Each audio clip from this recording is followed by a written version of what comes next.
There I stood before the judge, clutching that same pregnancy test, those 2 lines that once destroyed my life.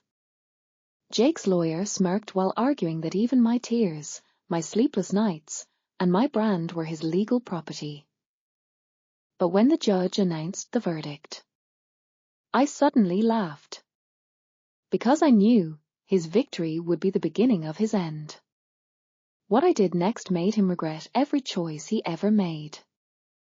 Let's start from the beginning. I still remember that day when I bought the test. It was a warm Los Angeles morning, and I walked into the pharmacy on Sunset Boulevard, the same place where I always got Jake his favorite peppermint lozenges. He caught colds so easily, my sweet man.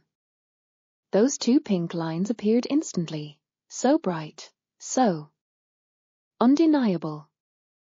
I laughed through tears, clutching the test to my chest, already imagining us picking baby names, Jake reading bedtime stories, all 3 of us visiting my parents for Christmas. I set up the perfect reveal, bought his favorite wine, lit candles in our bedroom, placed the test on the marble bathroom counter. When he came home from work, I saw his eyes light up at the candles. "What's the occasion, baby?"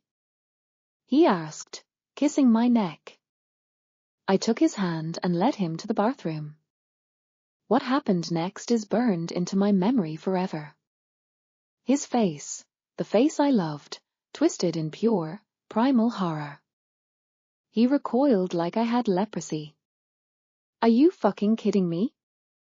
This ruins everything." His voice came out strangled, like someone was choking him. I stood there clutching that stupid piece of plastic, knees buckling. "But we talked about kids. You said." I stammered, clinging to the last shreds of our fairy tale. "Jesus Christ, Emily, kids? Now." That laugh cut deeper than any knife. "I'm up for partner this year. You expect me to throw that away for your little hobby?" He walked out, slamming the door.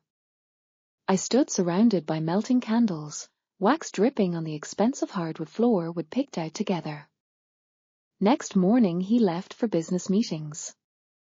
Came back 3 days later with a suitcase and divorce papers. "I'm not ready for this. Sorry," he muttered, refusing to meet my eyes. 2 weeks later, Instagram showed him yacht hopping with Vanessa Harper, his boss's daughter. Her mile-long legs, his hand on her waist, #blessed. There I was, alone with high-risk pregnancy lab results, medical bills I couldn't pay, a baby bump I couldn't hide.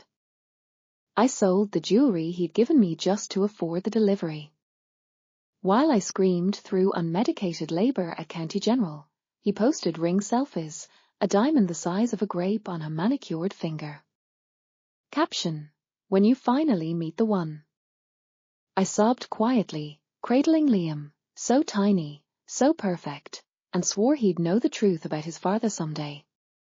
That justice would come.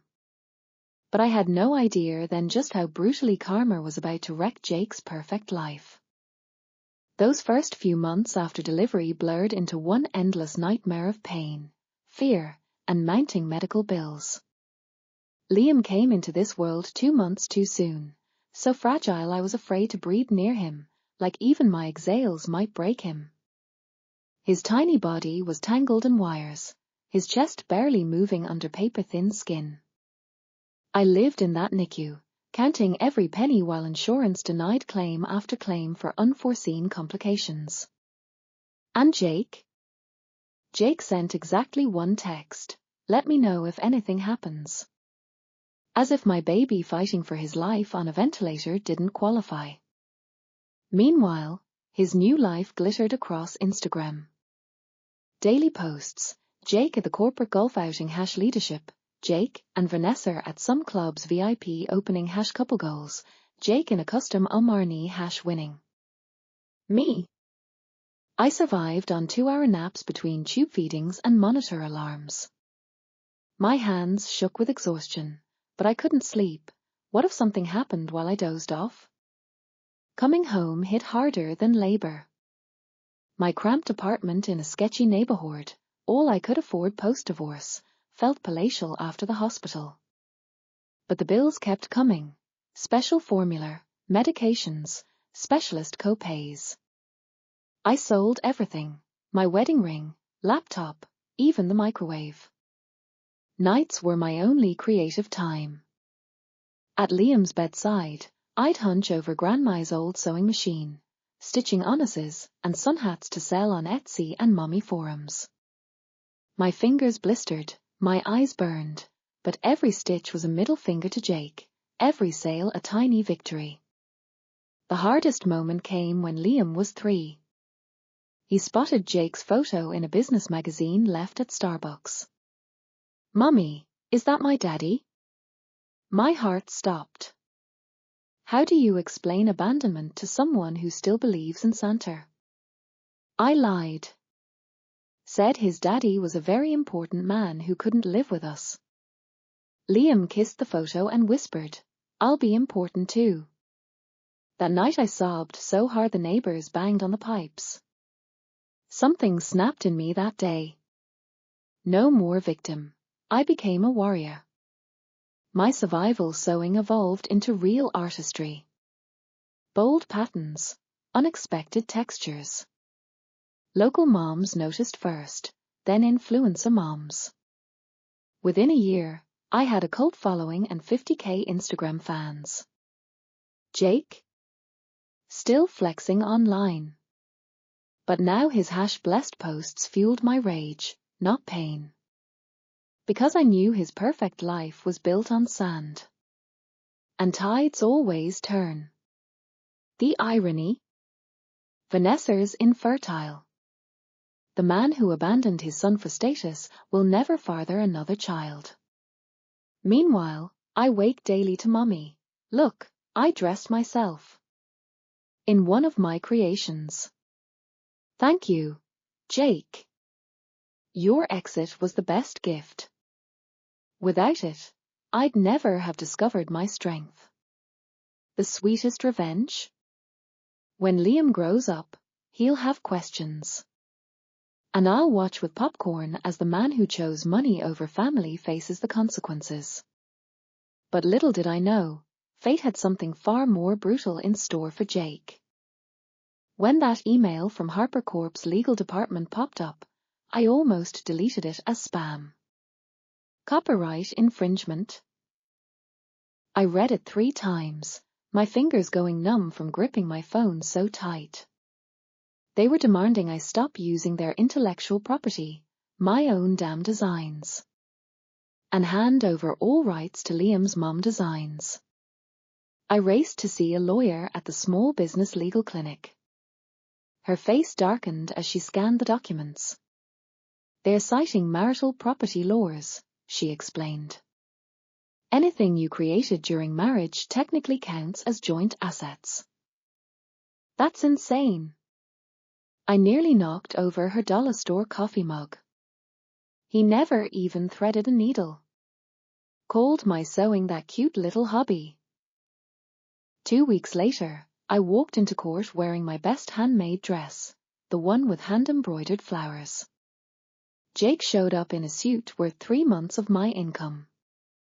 His hotshot lawyer from some white shoe firm spoke like he was explaining basic math to a child. Your Honor, my client has no objection to MS. Carter continuing her.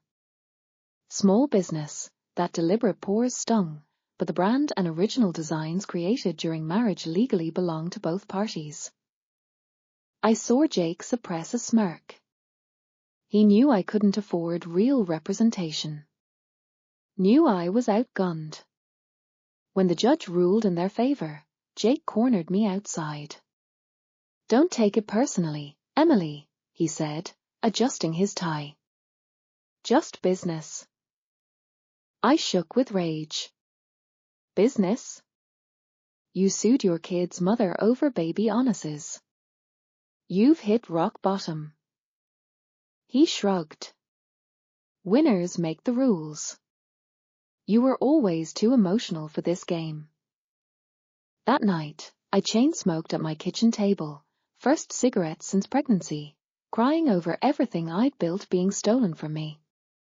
Then came the text from a mutual friend. You see Jake's news? Turns out while he was celebrating his legal win, Vanessa caught him banging his assistant in their penthouse. She didn't just leave. She Instagram-lived him begging her to stay before tossing his Louis Vuitton luggage off their 20th floor balcony. #divorce #name and shame went viral instantly. I cried laughing reading comments like, pathetic, fights mom over baby clothes, loses half his fortune. Karma's a bitch. And she was just warming up. A week later, HarperCorp's legal team withdrew their case in light of recent developments, one day after Vanessa filed for divorce. I framed that letter in my studio, circling the date in red Sharpie. Then launched my new brand, Revenge Wears Prada. The debut collection?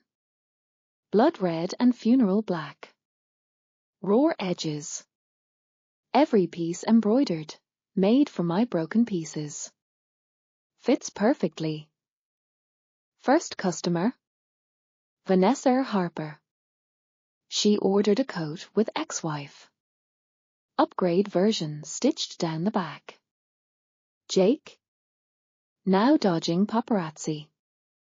His VP title? His father-in-law suggested an indefinite leave of absence. The pièce de résistance? His email a month later. Can we discuss visitation like adults? I replied with a photo. Liam in my new jacket, sleeve embroidered with Ask Your Lawyer. And honey? This was just Act 1. Because real revenge isn't watching your enemy fall, it's making him watch you soar. And I was just getting altitude. Karma came knocking. 2024 started with me leasing a real studio, not just a corner of my living room, but a sunlit loft where natural light caught every stitch on my new industrial sewing machines. Revenge Wears Prada blew up, my hashtag #sewn with scars went viral, and my client list filled with names straight from Vogue. And Jake? Oh, Jake. First came news of his firing, not some quiet resignation, but a full-blown scandal. Turns out Mr. Marital property rights had been embezzling from his father-in-law's company for years. Small amounts, cleverly hidden in reports, but totaling nearly $500,000. Vanessa, who was sharper than I'd given her credit for, was the one who uncovered it and handed everything to the board. Along with screenshots of Jake's texts to 3 mistresses, discussing how to milk the old cow for more. I read about it in Business Insider, his face under the headline Fraud Exposed splashed across their homepage. I printed it and hung it right next to the legal withdrawal letter. But the masterpiece came 2 months later. His game-changing startup, the one he'd sacrificed his family for, crashed and burned. Investors pulled funding the second his reputation hit the fan. And then? Oh, then he had the audacity to call me. *Emily. His voice ragged, like he hadn't slept in days. I need your help. I dragged my finger along the label of a freshly finished coat. Revenge Wears Prada. Karma collection. *funny, I said, staring at my neon sign glowing through the window. You always said the strong make the rules. So tell me. I let the silence hang. How do you like mine? The quiet on his end was sweeter than any revenge. But the real icing on the cake? Yesterday. Liam, my brilliant, beautiful boy, brought home a school worksheet. Tell us about your family. Under father, he wrote, I have a mom. She makes the best clothes in the world. My dad? He's a man who used to live with us but picked money instead. Now he has neither. Mom calls it poetic justice. I cried. From pride. From pain. from the unbearable sweetness of it all.